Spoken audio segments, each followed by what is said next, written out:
There's another company in my area that does managed services or IT, and one time I was at a customer's site and they were having this problem with their router where like their Wi-Fi was constantly dropping out on their MacBook.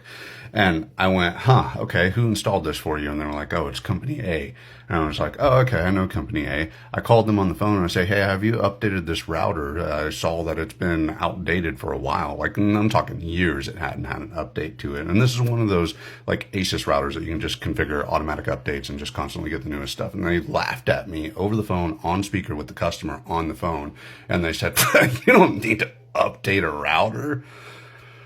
Anyway, I updated the router and that solved the Wi-Fi connection issue because they had a problem with the newer MacBooks where it wasn't connecting to that Wi-Fi card that they were using properly. A year later, I am at a financial professional's office, okay? And I overhear this company talking to this tech, and they're saying that they had a issue where their Netgear router was like constantly getting pings and like somebody was trying to get in, and this freaked the guy out, so they sold him a SonicWall. That person still has that SonicWall installed as far as I know, and that is the company who laughed at me and said that you don't have to update a router. I have always wondered if this company has their firewall configured to get updates. So here's the biggest hack that happened for SonicWall this year, and they've had a lot so far.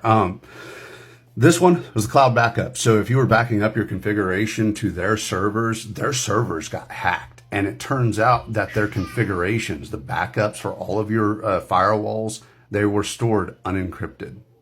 They've had additional ones too where people were able to get remote access to the device by using the web interface. There was this one where if you were using their SSL VPN connections, then they were able to get unauthorized access. If you're interested in this stuff, you can always just go to cve.org and search by the vendor SonicWall, and it'll pull up all of the latest ones. I read this one and I was curious exactly how they were able to upload a file to the firewall without having any sort of authentication. I didn't actually look into that one. So you can go through and you can search CVE for any major company and you will see hacks that have happened because that's how these things get fixed. People find them, they report them, the company fixes them. And the way that this usually works, if it's like a group of, ethical hackers, they'll contact the company and notify them of the problem. And then that company will go through and create a fix for it. And then they'll release like the CVE to the public to let people know. And in other cases, that shit just gets found out because somebody hacked into it, and then they go in and they release the news before the fix is even available. Yeah. Keep your stuff updated, man.